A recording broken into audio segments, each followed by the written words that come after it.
Kapolres Idola pakai seragam lengkap berenang terobos banjir demi temui warga.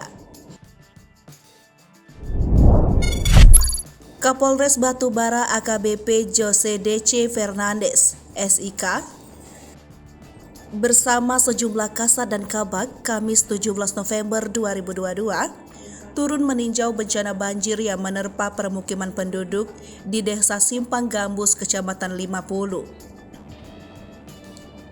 Dengan berseragam lengkap, AKBP Jose menyambangi satu persatu rumah warga terdampak untuk memastikan kondisi warga. Malam itu, ketinggian air sudah mencapai lutut dewasa. Dalam penanggulangan ini, Polres Batubara bersama BPBD dan Dinkes mendirikan tenda pengungsi, dapur umum hingga pos kesehatan bagi warga terdampak.